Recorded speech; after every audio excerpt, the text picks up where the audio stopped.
Bien, pues vamos a empezar. Esta clase se llama Grupos de Vida. Y pues obviamente vamos a hablar acerca de nuestros grupos de vida. La visión de nuestra iglesia es ir y hacer discípulos a todos los mexicanos, enseñándoles por medio de grupos de vida, que Jesús vino a darnos vida en plenitud. Entonces, pues hay varias veces la palabra vida en este asunto. La iglesia se llama plenitud de vida. Verdaderamente creemos que el único que nos da vida es el Señor Jesús. El Espíritu Santo es el que sopló vida en Génesis. Entonces, nuestros grupos son lugares donde la gente debe encontrar vida. Eso es lo que tiene que ser un grupo. O sea, las casas donde nos reunimos, bueno, normalmente nos reunimos en casas, aunque a veces lo hemos hecho en cafés, a veces lo hacemos en la iglesia, pero el lugar donde lo hagamos debe de ser un lugar donde la gente llegue hambrienta, sedienta de Dios y pueda encontrar vida en ese lugar. Así que nuestros grupos deben de estar llenos del poder del Espíritu Santo, del fluir del Espíritu Santo. Tiene que haber una palabra preciosa del Señor para cada uno de los que asisten. Vamos a empezar a leer la palabra de Dios. En Mateo capítulo 9 vamos a ver un grupo de vida que es en casa de Mateo. Mateo era un publicano, era un cobrador de impuestos. Como cobrador de impuestos, él era un hombre pues considerado pecador. Así que bueno, ¿quién puede leer Mateo capítulo 9 del versículo 9 al versículo 13? Yo lo leo. ¿Me escucha? Bueno. Ok. Adelante. Gracias. Mientras caminaba, Jesús vio a un hombre llamado Mateo sentado en su cabina de cobrador de impuestos. Sígueme y sé mi discípulo, le dijo Jesús. Entonces Mateo se levantó y lo siguió. Más tarde, Mateo invitó a Jesús y a sus discípulos a una cena en su casa junto con muchos cobradores de impuestos y otros pecadores de mala fama. Cuando los fariseos vieron esto, preguntaron a los discípulos, ¿por qué su maestro come con semejante escoria? Cuando Jesús los oyó, les dijo, la gente sana no necesita médico, los enfermos sí. Luego añadió, ahora vayan y aprendan el significado de la siguiente escritura. Quiero que tengan compasión, no que ofrezcan sacrificios, pues no he venido a llamar a los que se creen justos, sino a los que saben que son pecadores. Ay, jole, esa frase con la que cierra el Señor Jesús es tremenda. Nosotros, no sé cuándo, surge el concepto de que en la iglesia hay personas perfectas, o hay personas santas, o hay personas que no se equivocan. No sé cuándo surgió eso, pero la verdad es que más bien la iglesia es un lugar que tiene que estar lleno de personas enfermas, personas con problemas, con situaciones, y que el Señor Jesús viene a restaurar. Aquí Jesús nos está diciendo, los sanos no necesitan un doctor. Entonces, partamos de eso. La iglesia es un hospital para todo aquel que lo necesita. Ya sea que estás quebrado, ya sea que estás enfermo, ya sea que tienes algún tipo de problema, la iglesia es un lugar para ti. Y en ese lugar uno va siendo transformado, va siendo levantado por Dios para después ser usado para sanar a otros, para levantar a otros, para cuidar a otros. Eso es de lo que hemos estado hablando acerca del río de Dios, acerca de la manera en la que Jesús hacía las cosas. Entonces, en este grupo de vida que tenía Jesús en casa de Mateo, vemos 4 tipos de personas. Número 1, el primer tipo de persona que vemos ahí es el Señor Jesús. El Señor Jesús siempre debe de estar presente en nuestros grupos de vida. ¿Ok? Jesús dijo en su palabra que donde estamos 2 o más reunidos en su nombre, Él está en medio. Entonces, cuando nosotros nos reunimos, bueno, no vemos física y corporalmente a Jesús, pero sabemos que el Espíritu Santo ha descendido a ese lugar. Tenemos que estar seguros de eso. Y cuando estamos seguros de eso, entonces sabemos que Dios puede hacer cosas maravillosas, que milagros pueden suceder en ese lugar. De hecho, mientras ahorita estamos tomando la clase, estamos estudiando la palabra, estamos unidos en un espíritu, quiero decirte algo, el Espíritu Santo puede estar haciendo milagros. Está moviéndose con poder y tú tienes que recibir eso, disfrutar eso. Por eso es tan precioso estudiar la palabra de Dios juntos, y no es lo mismo que escuchar a un motivador, porque un motivador te puede decir frases muy bonitas, te puede decir cosas muy bonitas, pero no con el poder de Jesús. En cambio, cuando estudiamos la palabra de Dios, cuando nos unimos a orar juntos, cosas poderosas suceden. Primer tipo de persona que debe de haber siempre en nuestros grupos: Jesús o el Espíritu Santo. Grupo número 2, los discípulos de Jesús estaban ahí. ¿Ok? Los discípulos, personas que ya han recibido a Jesús, personas que han caminado en sus enseñanzas, personas que han aprendido a perdonar, personas que han aprendido a sanar a los enfermos, personas que han aprendido a orar, personas que han aprendido a enseñar la palabra, personas que han aprendido a vivir vidas diferentes. Eran alcohólicos, dejaron el alcohol; eran drogadictos, dejaron las drogas; eran infieles, dejaron la infidelidad; eran mentirosos, dejaron la mentira, dejaron el chisme, dejaron todo eso. Sus vidas fueron cambiando de tal manera que ahora son discípulos de Jesús. Tenemos a Pedro, a Juan, a Jacobo, pero también tenemos ahora en ese grupo a Isaac, a Anet, a Alma, a Erika, los discípulos del Señor Jesús. Es el segundo grupo. Tercer grupo de personas, y muy importante, pecadores. Dice ahí que Mateo estaba con algunos pecadores. Mateo era considerado un pecador. Los demás cobradores de impuestos, normalmente, ¿quiénes eran los amigos de los cobradores de impuestos? Pues más pecadores, porque los que se llamaban santos o justos nunca convivían con los cobradores de impuestos, porque los cobradores de impuestos eran traicioneros, no los querían.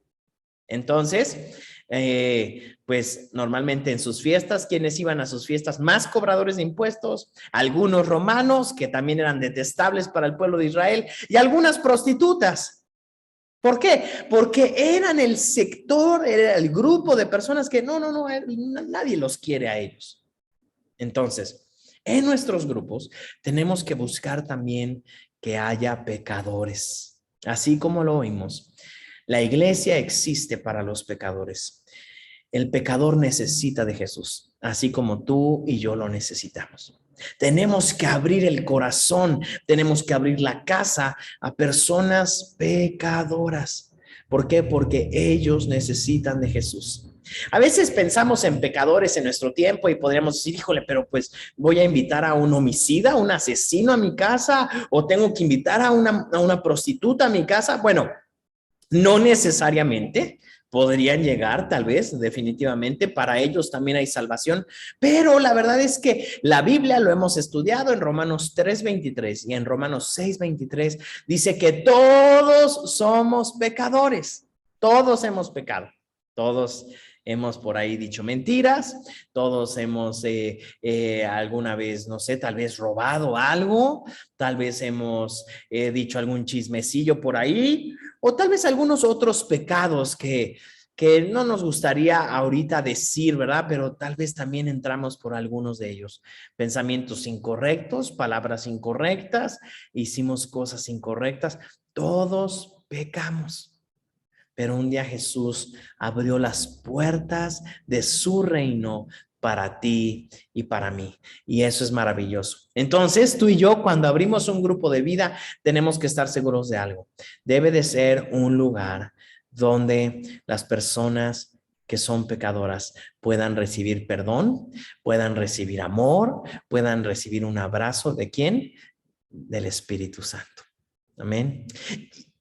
Y hay un cuarto tipo de personas en este grupo: los religiosos. Ay, sí, este grupo no es el más deseado, pero muchas veces, y no es lo que buscamos en la iglesia, pero la verdad es que muchas veces va a haber personas religiosas que quieran ir a debatir a los grupos.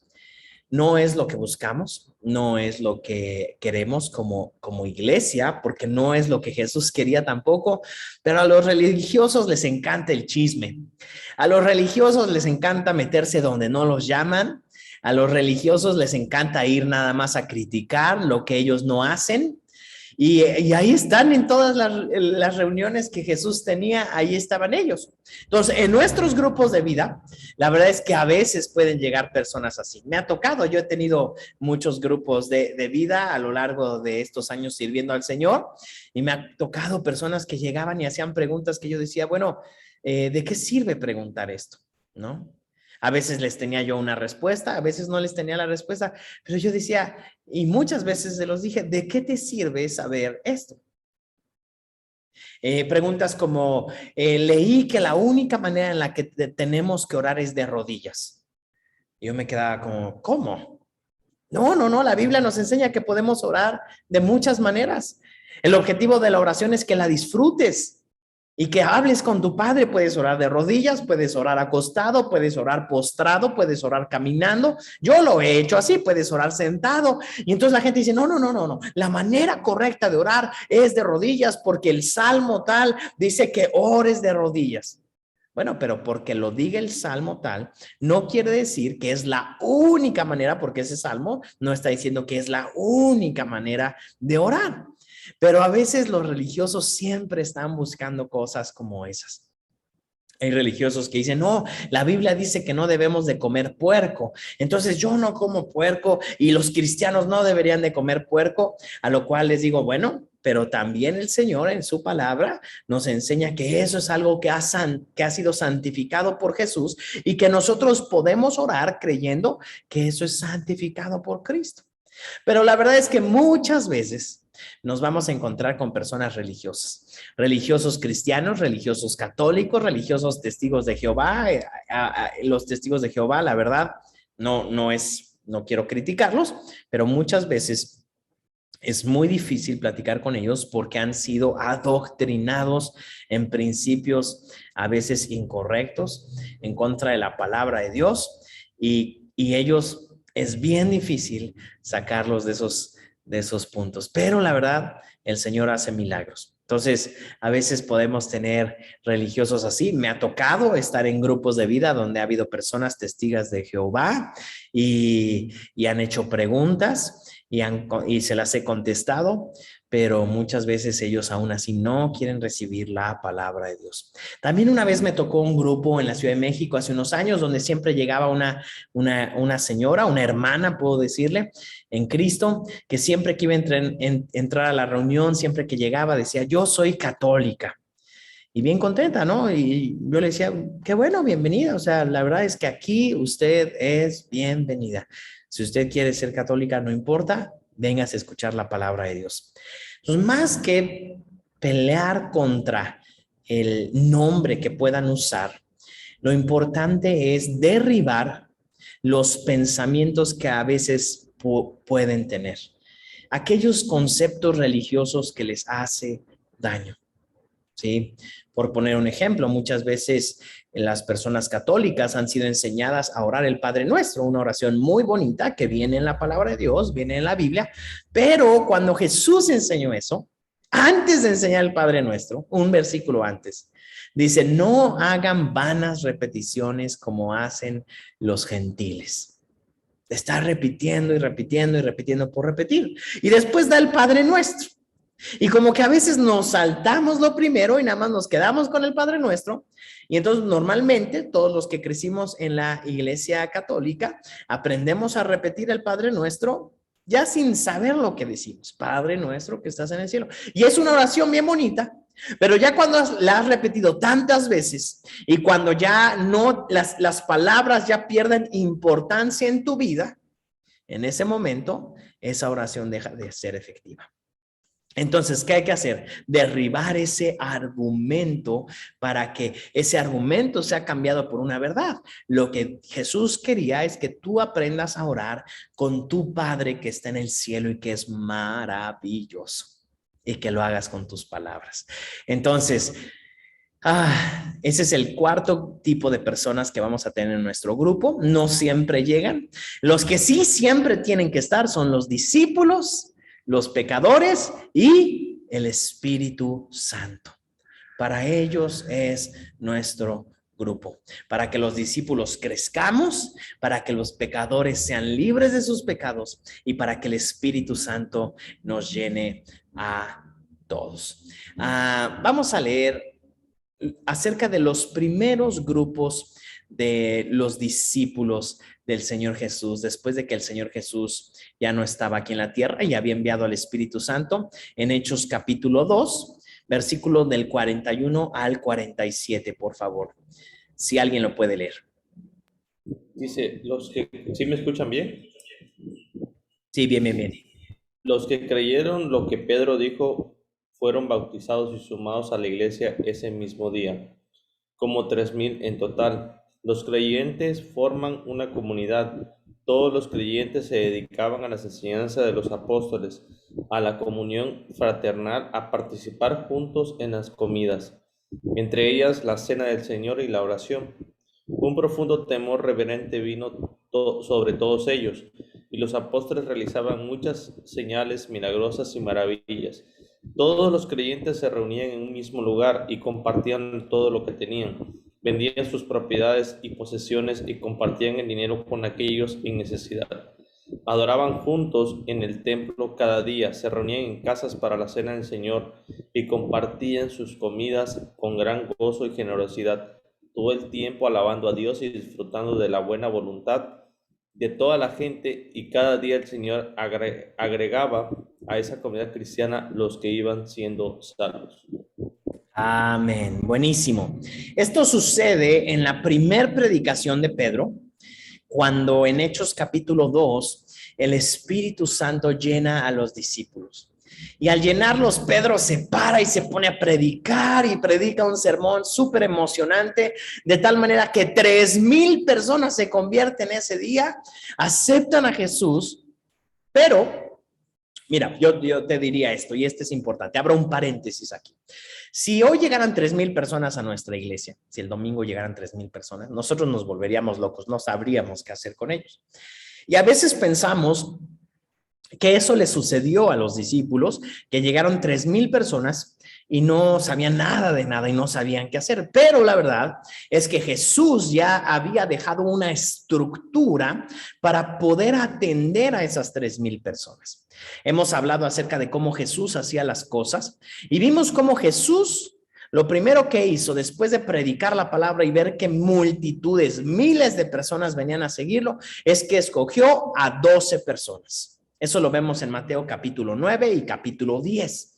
Y ahí en el capítulo 10 dice que escogió a Pedro, a Juan, a Jacobo, a Andrés, a Felipe, a Natanael, etcétera, etcétera, etcétera, a los 12 discípulos, y les dijo, vayan a hacer lo mismo, y los envió en parejas. Eso ya lo vimos la clase pasada, de 2 son mejor que 1. Jesús los envió en parejas. Entonces envió 6 parejas. Y eran 12 personas. Ellos fueron, predicaron, sanaron a los enfermos, liberaron a los endemoniados, llevaron la palabra de Dios, y de pronto eran mucho más. Si Jesús haciéndolo, de repente ya miles de personas lo seguían. Después de que ellos fueron a las ciudades, fueron a los pueblos, a las aldeas, entonces Jesús tuvo que escoger a 72 discípulos. 72 discípulos surge de 6 equipos, 6 parejas, que escogieron, 6 parejas que escogieron a 12 discípulos. Entonces, 6 por 12 son 72. Eso lo leemos en el Evangelio de Lucas, donde ahora Jesús escoge a 72 discípulos. Ya que tiene a 72 discípulos, los manda a hacer lo mismo. Entonces, esos 72 discípulos, ¿qué es lo que hacen? Van en parejas, 36 parejas, y escogen, predican la palabra, sanan a los enfermos, liberan a los endemoniados, resucitan a los muertos, y hay miles de personas siguiéndolos, siguiendo a Jesús. Y entonces en ese momento ellos hacen lo mismo. 36 parejas ahora escogen a 12 discípulos, y de ahí surgen 432 discípulos. Y entonces en Primera de Corintios vemos que Jesús cuando muere tenía 500 discípulos. Había miles de ovejas, había miles de seguidores, pero había 500 discípulos que lo seguían, que eran 432, que eran los 12 discípulos de los 72, más los 72 discípulos, más los 12 discípulos. Entonces son un poquito más de 500, son 516 discípulos que Jesús tenía. Y en el monte de la ascensión, donde Jesús va para el cielo, en ese lugar, Jesús les dice a esos 500 discípulos, vayan y hagan lo mismo. Vayan y hagan discípulos hasta los confines de la tierra. Vayan y prediquen la palabra, bautícenlos en el nombre del Padre, del Hijo y del Espíritu Santo. Y entonces, 500 discípulos. Estamos hablando que ahora esos 432 discípulos en parejas, que son 216 parejas, ahora multiplicado por 12, nos da un total de 2,000 y tantos discípulos. ¿Qué quiere decir eso? Que ahora tenían la capacidad, cuando Pedro predica su primer sermón, para poder atender y cuidar a más de 2,500 personas. Casualmente ese día se convierte en 3,000 personas. Y en ese momento el evangelio empieza a crecer y a crecer y a crecer, de tal manera que sale de Jerusalén, sale de Judea, sale de Samaria, de Israel, y empiezan a ir a predicar a Roma, empiezan a ir a predicar a todo Grecia. Tomás llegó a predicar hasta India. La palabra de Dios dice que Pablo fue a predicar por todo Asia, Santiago fue a predicar a España, hasta toda la península ibérica. España no existía en aquel entonces. Pedro llega a predicar hasta todo el mundo anglo, hasta lo que ahora es Inglaterra. Algunos otros viajaron a Egipto, a África. Entonces los discípulos se fueron extendiendo. Y así es como el evangelio llega hasta nuestro país. Qué impresionante lo que Jesús hizo con 3 años de trabajo. Por eso, cuando tú analizas la vida de Jesús, hay quienes dicen, no, Jesús es cualquier persona. No, cualquier persona. En 3 años no hay persona que pueda hacer lo que Jesús ha hecho. Hoy están registrados más de 2,000 millones de seguidores de Jesús, entre católicos, cristianos, etcétera, que nombran a Jesús su Señor. Hay otra gran cantidad del mundo que no, pero ahora eso Jesús lo hizo en 3 años de ministerio. 3 años. Hay personas que dieron toda su vida por una causa y no tienen definitivamente los seguidores que Jesús tenía. Es impresionante. Es el único ser humano que ha podido dividir la historia en antes y después. Es nuestro Señor.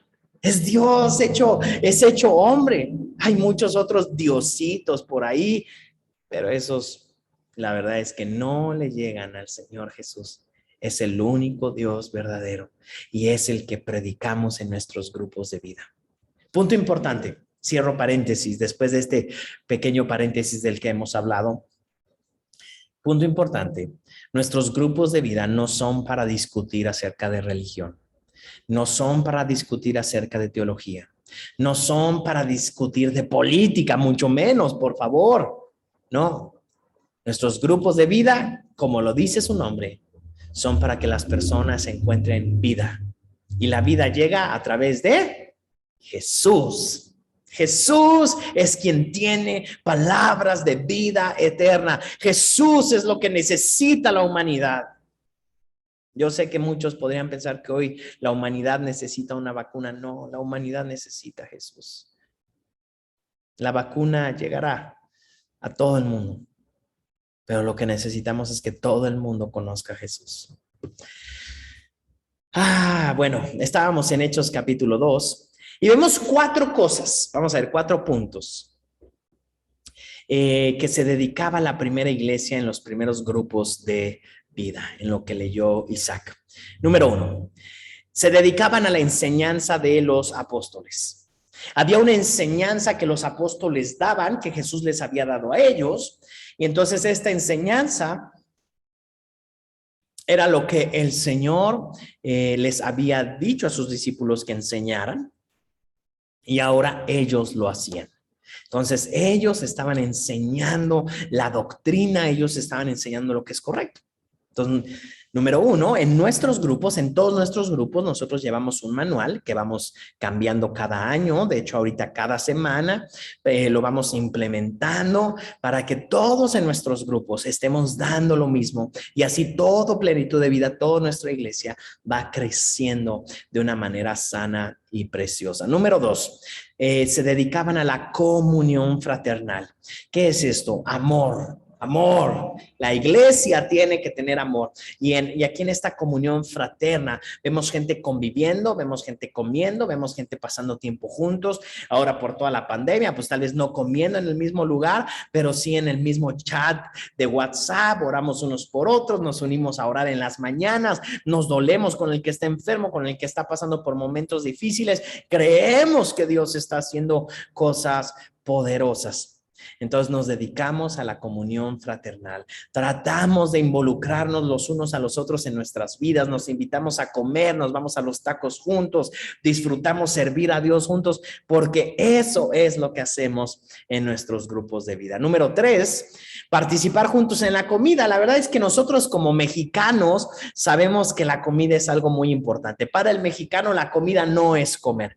Dicen por ahí que el mexicano es el único que cuando está desayunando, está hablando sobre lo que va a comer, ¿no? Y ya que estás comiendo, estás hablando sobre lo que vas a cenar al ratito cuando estás con tu familia. No sé si te toca, pero en la mía así es. No, ¿qué vamos a comer? Oye, pues apenas estamos desayunando y nos gusta. Y para nosotros sabemos que lo importante sobre la comida no es tanto, a veces puede ser un pollo rostizado, a veces puede ser un platito de frijoles, a veces puede ser una buena carne asada, unos buenos tacos, pero lo que nos importa es platicar, es estar juntos, es celebrar, es disfrutar, reírnos, llorar y la iglesia también es así. La comida, el comer juntos y sobre todo hay una comida muy importante que hacemos y celebramos, la cena del Señor. La cena del Señor que nos recuerda cada que nos reunimos, partimos el pan, tomamos la copita de jugo, nos recuerda que hubo alguien que dio su vida por nosotros, que entregó su cuerpo en una cruz. Entonces se juntaban siempre a comer juntos, a tomar la cena del Señor, la comunión fraternal, a seguir con las enseñanzas de los discípulos. Y número 4, importantísimo, y lo hacemos como iglesia, la oración. La oración es algo que no podemos dejar de hacer. Hay muchos clubs, hay muchos grupos de personas que se juntan para esto, para lo otro, grupo de maestros, grupo de padres de familia, grupo de primos, grupo de amigos, pero una de las grandes diferencias que tenemos como iglesia en nuestros grupos de vida es que nosotros creemos que cuando nos unimos, cosas poderosas suceden cuando oramos. Por eso para nosotros es tan importante orar y es algo que no podemos dejar de hacer porque hemos visto milagros con la oración. Amén. Así que no dejemos de orar. Sigamos creyendo que el Señor hará milagros porque Dios los hará en su debido tiempo. Yo sé que a veces cuando la situación se pone difícil, está complicada, es muy fácil decir, no va a pasar nada. No va a pasar nada. Pero en ese momento vuelve a doblar tus rodillas, vuelve a orar, vuelve a unirte con los de tu grupo de vida. Diles, necesito oración, necesito un milagro, crean conmigo, por favor. Y te aseguro que en esta iglesia tú encontrarás a alguien que creerá contigo, que va a orar por ti y que juntos van a poder conquistar ese milagro en el nombre de Jesús. Amén. Amén. Dios es bueno. Mateo capítulo 9, versículos del 9 al 13, por favor. Mateo 9, del 9 al 13, si alguien lo puede leer.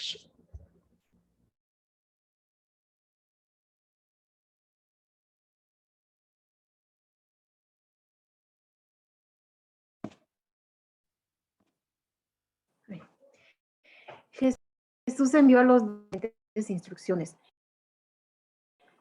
No vayan a los gentiles ni a los samaritanos, sino solo al pueblo de Israel, las ovejas perdidas de Dios. Vayan y anúncienles que el reino del cielo está cerca. Sanen a los enfermos, resuciten a los muertos, curen a los que tienen lepra y expulsen a los demonios. Den tan gratuitamente como han recibido. No lleven nada de dinero en el cinturón, ni monedas de oro ni de plata, ni siquiera de cobre. No lleven bolso de viaje con una muda de ropa, ni con sandalias, ni siquiera lleven un bastón. No duden en aceptar la hospitalidad, porque los que trabajan merecen que se les dé alimento. Cada vez que entren a una ciudad o una aldea, busquen a una persona digna y quédense en su casa hasta que salgan de ese lugar. Cuando entren en el hogar, bendíganlo. Si resulta ser un hogar digno, dejen que su bendición siga allí. Si no lo es, retiren la bendición. Si cualquier cosa o ciudad se niega a darles la bienvenida o a escuchar su mensaje, sacúdanse el polvo de los pies al salir. Les digo la verdad, el día del juicio les irá mejor a las ciudades perversas de Sodoma y Gomorra que a esa ciudad. Ok, muchas gracias, Alma. Buenísimo. Instrucciones para los grupos de vida. Aquí el Señor Jesús dio varias instrucciones a sus discípulos para los grupos de vida. Obviamente nosotros ya no vivimos en Israel, no vivimos en los tiempos de Judá, de Jesús. No somos de esa zona, pero podemos aplicar sus enseñanzas como siempre. La palabra de Dios sigue viva. Así que podemos aplicar esas enseñanzas también para nuestros grupos de vida. Así que vamos a sacar de aquí 7 puntos muy importantes, instrucciones acerca de los grupos de vida. Número 1, Jesús en el versículo 5 y 6 le dijo a sus discípulos que fueran específicamente por las ovejas perdidas. Ya hemos tocado este punto, pero es importantísimo. Vital para nosotros que vayamos por las personas que están perdidas, por los pecadores, por aquellos que necesitan de Jesús. Y los tenemos bien cerca. Es tu hermano, es tu hermana, es tu papá, es tu hijo, es tu vecino, es tu prima, es tu compañero del trabajo, tu compañero de la escuela. Ahí está. Y necesita de Jesús. Se le acaba de morir un familiar, acaba de perder su trabajo, no sabe qué hacer de su vida, está luchando con una adicción, necesita de Jesús. Entonces, primer punto importante, necesitamos ir por personas nuevas, necesitamos ir por las ovejas perdidas. Así que no dejemos de ir por esas ovejas perdidas, o la palabra de Dios nos diría no solo la oveja perdida, sino en Lucas 15, la moneda perdida. Es valiosa esa persona para Jesús. O también el hijo perdido. Es un hijo que Dios anda buscando y que está esperándolo ahí con amor. Busquémoslos a ellos y traigámoslos a nuestros grupos. No dejes de invitarlo. No dejes de invitarlo. Vuélvelo a invitar. Ya lo invité 10 veces, no importa. No importa, a lo largo del tiempo yo he visto que hay personas que les dices cada año, ven a Jesús, ven a Jesús, ven a Jesús. No, eso es para los viejitos. No, eso es para, no, para mí no, yo soy muy pecador, yo nunca he creído en Dios, etcétera, etcétera. Pero un día le entregan su vida al Señor. Así que no dejes de invitarlos. Número 2, ¿qué es lo que predicamos? Predicamos el reino de los cielos. ¿Qué es el reino de los cielos? El reino de los cielos son los principios bíblicos en los cuales tenemos que aprender a vivir. Eso es lo que predicamos, el perdón, el amor, el gozo en Cristo, la llenura del Espíritu Santo, la prosperidad, la sanidad. Ese es el reino de los cielos, que en Jesús hay salvación, que en Jesús hay libertad, que en Jesús hay restauración, y eso es lo que predicamos, porque eso es lo que Jesús decía, el reino de los cielos ha llegado. Y eso es hermosísimo. Y eso es lo que tenemos que predicar siempre. Por eso recalco aquí, no se trata de dar temas teológicos. Si tú has escuchado nuestros grupos de vida, y la verdad los has escuchado porque por eso estás tomando esta escuela de liderazgo, entonces Tú has visto que no andamos enseñando acerca de temas teológicos, no nos metemos en cuántos libros tiene la Biblia, por qué tiene tantos libros, de dónde viene esta palabra, de qué es. Eso serían cuestiones teológicas. No, lo que hablamos son las enseñanzas acerca del reino de los cielos. ¿Sí? Entonces no andamos hablando acerca de qué significan los 7 cuernos de la bestia en el Apocalipsis, porque va a ser un tema que la gente no va a poder aplicar en su día a día. ¿Qué es lo que le decimos? Mira, pase lo que pase, si tú crees en Jesús, en la eternidad tú vas a estar con él. Pase lo que pase en el Apocalipsis.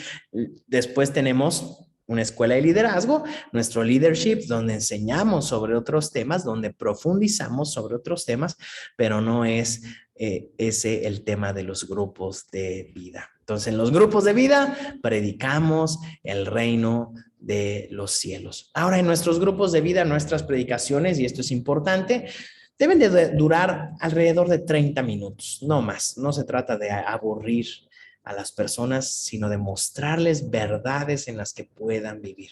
30 minutos de predicación es más que suficiente. Verdaderamente tienen mucha información. En 30 minutos puedes aprender muchísimas cosas de la palabra de Dios.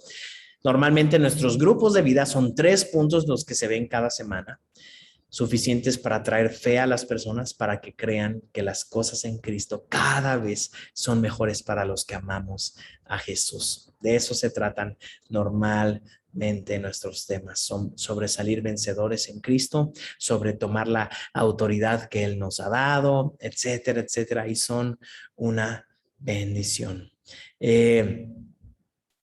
Siempre se empieza el tema con una pequeña introducción.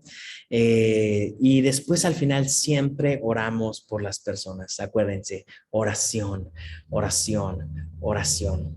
Ahora a ustedes les va a tocar predicar en algún momento y quiero darles un consejo. Utilicen ejemplos que la gente pueda ser bendecida a través de ellos, que la gente pueda entender el tema a través de ellos, pueda crecer a través de ellos, pero tampoco que sus ejemplos sean más grandes que la predicación. El ejemplo tiene que, como lo dice su palabra, ejemplificar algo acerca de la predicación, no predicar sobre mi ejemplo y lo que yo soy y solo poner tantito de la predicación. ¿Por qué? Porque mi ejemplo, mis ejemplos de vida no traen libertad como lo hace la palabra de Dios. Por eso es tan importante que lo que más hablemos y lo que más recalquemos sea la maravillosa palabra de Dios. Punto número 3. Debemos de ser bendición. Tenemos que ser bendición en el lugar al que vamos. Tenemos que sanar a los enfermos, liberar a los endemoniados, buscar para que el amor llene los corazones, restaurar a los matrimonios, traer vida a las personas en cada área de sus vidas. Número 4, debemos de cuidar algunos detalles y voy a decir algunos detalles que son importantes. Jesús les dijo algunos detalles a sus discípulos, no son los mismos que yo voy a tocar, pero en el versículo 9 y 10, Él les dijo algunos detalles y ahora yo diré algunos detalles que son más aplicables para nuestros grupos de vida. Número 1, siempre mantener el orden y la limpieza en la casa, ¿no? Guardar las normas del hogar, respetar el hogar al que se va. Como iglesia tenemos que aprender a hacerlo como personas. Yo creo que es una cuestión de educación que recibimos en casa, pero no está de más decirlo. Cuidar el lugar donde va a ser el grupo y si es en nuestra casa, siempre que nuestra casa dé lo mejor para las personas que van a llegar. Respetar el tiempo es un punto muy importante porque pues tampoco se trata de que las personas estén ahí 5 horas, tanto los que asisten como los que dan el grupo, tenemos que aprender a respetar el tiempo. Si decimos la reunión va a durar 1 hora, 1 hora y media, eso es lo que va a durar. ¿Por qué? Porque decía mi mamá, las visitas tienen sueño y yo creo que a veces pues uno quiere la intimidad de su casa. ¿Sí?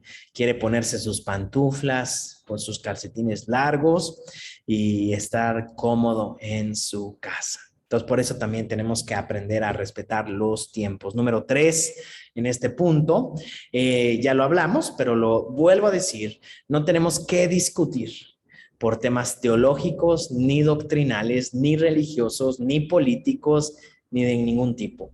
No son reuniones donde uno va a platicar de lo que sea, sino son reuniones donde uno va a platicar la palabra de Dios. Claro que podemos platicar de otras cosas, pero jamás, jamás discutir sobre la palabra de Dios. Como les dije, hay veces que pueden llegar personas que quieren discutir y muchas veces yo he tenido que decirles, ¿sabes qué? Mejor eso lo hablamos tú y yo al final, ¿no? Al final platicamos de eso. Porque si tú te prestas a una discusión en el tema, en ese momento tú pierdes la autoridad sobre el grupo y entonces la gente va a decir, no sé a qué vine el día de hoy, a escuchar un debate, y nuestros grupos no son grupos de debate, no son grupos de discusión, son grupos donde hay fe, donde hay amor y donde hay la palabra de Dios. Entonces, definitivamente si una persona quiere discutir, lo mejor es hablarlo a solas con él para tratar de ayudarle. Pero también si la persona insiste, lo mejor con el tiempo es decirle, mira, veo que en varias reuniones tú has tenido problemas para creer lo que se habla aquí. Entonces, si no te gusta lo que se habla aquí, pues mejor asiste a un lugar donde tú recibas lo que tú deseas recibir. Y sí hemos tenido que hacer eso en alguna ocasión, porque pues a mí no me gustaría asistir a un lugar donde una persona siempre está buscando discutir, cuando yo voy a buscar vida, cuando yo voy a buscar ser lleno, cuando yo voy a buscar de Dios. No quiero escuchar a mi líder predicando la palabra de Dios, pero que otra persona quiera discutir con él y que luego toda la reunión se volque hacia él por la discusión. Yo quiero que el Espíritu Santo me dé libertad. Y por amor a esas personas tenemos que aprender a que eso no suceda. Jamás te prestes a discusiones. Número 4, cuando te pidan algún consejo, tú puedes dar el consejo, pero es importante orar, es importante buscar también en tus líderes y pastores cuál sería el mejor consejo para esa persona. Los consejos no tienen que darse a la primera. Los consejos se tienen que orar, se tienen que meditar y pensar para saber cuál es el mejor consejo para una persona. Número 5, perdón. Siempre debe haber orden en todo lo que se hace en la reunión. Eso no puede ser un mercado, es una reunión donde se busca honrar a Dios. Y la palabra dice en 1 Corintios que todo se haga con orden. ¿Ok? Número 6, los hombres con los hombres, las mujeres con las mujeres. ¿Sí? Tenemos que cuidar este punto, es muy importante. Normalmente en los grupos de vida no podemos permitir que pues, los hombres estén aconsejando a las mujeres y las mujeres a los hombres, porque obviamente eso se puede prestar a malas situaciones. ¿Sí? Entonces, se intenta siempre que un hombre ministre a un hombre, sobre todo si es de cuestiones personales, ¿no? Porque a veces, digo, puede venir una mujer, pedirte, oye, ¿puedes orar por mí, por mi trabajo? Pues está bien. Pero bueno, cuando ya son cuestiones más internas, cuando ya son cuestiones muy personales, lo mejor es que sea una mujer con una mujer, un hombre con un hombre, sobre todo, y muy importante, cuando ellos son casados, porque tenemos que aprender a respetar al esposo y a la esposa de ellos, ¿verdad? Entonces, este es una buena regla que tenemos en los grupos para cuidar. Número 7, no debemos de permitir que cualquier persona predique en la iglesia, en nuestros grupos de vida. O sea, no puede llegar un día alguien al grupo de vida y decir, pues yo soy fulano de tal, vengo de quién sabe dónde y hoy voy a predicar en tu grupo. No, espérame. En nuestros grupos de vida hay reglas y para que eso suceda yo tengo que pedir primero permiso a mi líder o a mi pastor para que tú puedas predicar en el grupo, ¿verdad? Aunque sea cristiano, aunque sea de otra iglesia, pero siempre obviamente nos manejamos con una autoridad que Dios nos ha dado, respetando esas autoridades. Número 8, tenemos que ser responsables con nuestros reportes. Cuando tenemos grupos de vida, nosotros llenamos reportes de nuestros grupos de vida, donde vemos qué personas asistieron, las contamos, vemos sus nombres para llevar un discipulado correcto. Luego, cuando tenemos nuestros grupos de vida presenciales, también recogemos ofrendas, tenemos que cuidar nuestras ofrendas, contarlas, entregarlas y entregar un reporte. Porque el Señor Jesús nos enseñó a que tenemos que ser organizados, se los acabo de platicar hace un ratito y más adelante vamos a tocar un punto sobre esto. Y el último punto que debemos de cuidar, estos detalles, de preferencia no puede haber noviazgo entre líderes y ovejas. Bueno, ese es más para las personas que son solteras, sobre todo los jóvenes, aunque también hay adultos, ¿verdad? Solteros. Entre un líder y una oveja, lo recomendable es que no haya un noviazgo, ¿sale? Entonces, buscar la ayuda si una persona, pues, quiere tener un compromiso con alguien, pues mejor buscar que esa persona reciba la palabra de Dios de otro grupo de vida, puede ser de la misma iglesia, ¿sale? Sigamos con algunos puntos importantes, instrucciones. Íbamos en el punto número 5 general. Hay que buscar un lugar adecuado para nuestros grupos de vida. Un lugar adecuado, pues, ¿qué me refiero? Que sea un lugar donde la gente pueda estar cómoda 1 hora y media recibiendo la palabra, donde puedan compartir la comida juntos, donde pueda haber esa intimidad, ciertamente, que a veces se necesita en los grupos, ¿no? ¿A qué me refiero? Que a veces adoramos al Señor y si lo hacemos en un café, aunque sea hecho, pero a veces si lo hacemos en un restaurante, digamos, nuestro grupo de vida, es a veces un poquito complicado porque no podemos orar. Imagínense, estás tú desayunando y al lado un grupo de personas ahí orando.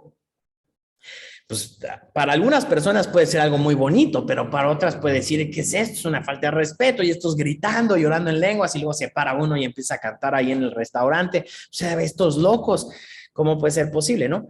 Entonces, es mejor en una casa, en una sala, en un lugar, no sé, en el comedor de la casa o hasta en el patio, el jardín de una casa, pero que sea un lugar donde se pueda adorar, se pueda orar, se pueda predicar la palabra de Dios y yo creo que es un lugar muy bonito. Entonces, siempre busquemos un lugar adecuado para el grupo. Punto número 6 sobre esto. Algunos van a decir que no, y eso tú y yo tenemos que saberlo. Hay gente que dice que no. Hay gente que no quiere, hay gente que no, a mí ni me menciones las iglesias cristianas, yo odio a los cristianos, son quién sabe qué, son quién sabe qué tanto, han tenido malas experiencias con algún vecino cristiano, con algún empleado cristiano, con algún jefe cristiano. Eso sucede porque los cristianos somos personas. Pero a veces la gente del mundo no lo entiende y lo toma personal. Y entonces dicen, no, todos los cristianos son así, y así, y así, y así. Y no es cierto, no todos somos así, definitivamente. Pero hay personas que van a decir que no. Hay quienes no lo digan por eso, hay quienes digan, yo soy católico, mi mamá era católica y yo siempre voy a ser católico. No voy a misa, pero yo soy católico. ¿Eh? O hay quien dice, yo soy ateo, o hay quien, no, ¿sabes qué? Yo no tengo tiempo para esos grupos, a mí no me gusta convivir con gente, a mí no me gusta ir a la iglesia, a mí no me gusta dar mi dinero, no. Entonces, tenemos que saber eso. Pero la verdad es que también tenemos que tener fe, que Dios puede tocar ese corazón. ¿Sí? Entonces, no te decepciones cuando una persona te dice que no. Ora por él. Ora por él. El Señor hará el milagro. ¿Ok? Y número 7, habrán muchos que dirán que sí. Habrán muchos que dirán que sí. Muchas personas están hambrientas y sedientas. Acuérdate lo que Jesús dijo en Mateo capítulo 9. La mies está lista, la cosecha está lista, pero los obreros son pocos. Por eso en esta iglesia estamos comprometidos a levantar obreros. Queremos que más y más y más obreros vengan al Señor, crean en Él, conozcan su palabra y nos ayuden en esto de hacer discípulos. Amén. Bueno, ahí vimos instrucciones acerca de los grupos de vida. Ahora vamos a ver algunos puntos acerca de el programa de los grupos de vida, cómo se llevan a cabo los grupos de vida, sobre todo los presenciales, aunque ahorita estamos en un método híbrido online presencial, pero los grupos presenciales tienen 7 puntos en el programa. Número 1, hay una bienvenida, pues la gente llega al lugar y se da una bienvenida donde normalmente hacemos un rompehielos, que es un pequeño juego, a veces adivinanza, es algo para romper el hielo, la gente llega cansada, la gente llega con problemas en la mente y queremos que la gente conviva, porque acuérdense que uno de los puntos acerca de los grupos de vida es la comunión fraternal. Entonces siempre hay una bienvenida y esa bienvenida acaba con el segundo punto. El segundo punto es la visión de nuestra iglesia. Normalmente siempre repetimos la visión de nuestra iglesia porque queremos que la gente que llega sepa por qué hacemos esos grupos. ¿Y qué son esos grupos? ¿Qué significan esos grupos? Y bueno, ahí es donde platicamos que pertenecemos a una iglesia llamada Plenitud de Vida, platicamos un poquito de nuestra iglesia y platicamos que tenemos una visión que es ir y hacer discípulos a través de grupos de vida, a enseñarles que Jesús vino a darnos vida en plenitud. ¿Ok? Ese punto es cómo cerramos el inicio. Después sigue el punto número 3, que es la predicación de la palabra, que podríamos pensar que es la parte más importante porque vamos a predicar la palabra de Dios. Esta parte le damos 30 minutos, como ya lo hablamos, y sí, es muy, muy, muy importante, pero todo en la reunión es muy importante, porque el hecho de convivir juntos también es muy importante. Entonces, la predicación, obviamente, tienes que prepararla con lo mejor. Siempre con lo mejor. Siempre da lo mejor. Cada vez busca predicar mejor. Si hay palabras que dices mal, aprende a decirlas bien. Si antes te vestías de una manera y dices, no, ahora me quiero vestir mejor cuando predique, hazlo. O sea, siempre busca la mejor manera de que las personas digan, wow, él está mejorando, él está creciendo, cada vez lo hace mejor. De eso se trata definitivamente. Entonces, siempre busca que tu predicación sea de mucha bendición para las personas. Después viene el punto número 4, que es el fin del punto número 3. La predicación termina con un llamado. Ese llamado es a que las personas reciban a Cristo. Y así como lo hacemos todos los domingos en la iglesia, siempre al terminar la predicación, invitamos a aquellos que quieren recibir a Jesús en su corazón. Señor, te invito a mi corazón, te pido que me limpies, te pido que me sanes, te pido que me hagas un milagro en mi vida. Reconozco que eres mi Señor, mi Salvador, que moriste por mí. Gracias, Señor. Amén. Eso es todo lo que tiene que suceder en la oración de fe. Lo hacemos cada domingo, puedes escuchar las oraciones para que de esa manera tú puedas hacerlo también en un grupo de vida. Después se ora por las necesidades y se ministra a las personas. Cuando es presencial, pues ponemos nuestras manos sobre las personas para que sean sanadas, liberadas, tocadas, llenas por el Señor. Y bueno, pues eso es como cerramos el tiempo de la predicación. Oramos por las necesidades. Hay personas que llegan con necesidades. Esa es la verdad. Yo creo que todos nos acercamos con un deseo de que oren por nosotros. Entonces siempre le damos un tiempo a oración por las necesidades. Después sigue un tiempo de ofrendas, aunque eso ahora en el tiempo en línea no lo hemos hecho en nuestros grupos de vida, pero normalmente en nuestros grupos presenciales siempre damos un tiempo para las ofrendas porque creemos que Dios bendice a las personas que ofrendan. Definitivamente lo creemos, lo hemos visto una y otra vez y por eso lo predicamos.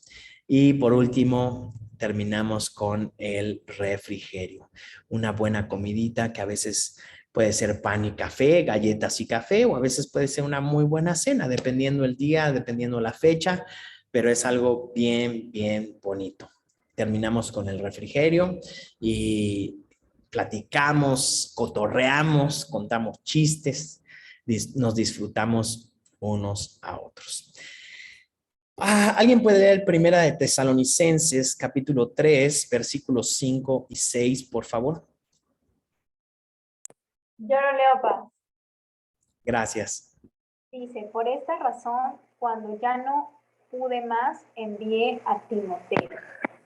para averiguar si la fe de ustedes seguía firme. Tenía miedo de que el tentador los hubiera vencido y que nuestro trabajo hubiera sido en vano. Pero ahora Timoteo acaba de regresar y nos trajo buenas noticias acerca de la fe y el amor de ustedes. Nos contó que siempre recuerdan nuestra visita con alegría y que desean vernos tanto como nosotros deseamos verlos a ustedes. Perfecto, muchas gracias, Anet. Ok, aquí nos habla y con esto terminamos este tema acerca de nuestros reportes de grupo. Aquí vemos que Pablo envió a Timoteo, ¿para qué? Para que le trajera un reporte. Para nosotros es importante los reportes porque de esa manera sabemos y vemos cómo van nuestros grupos.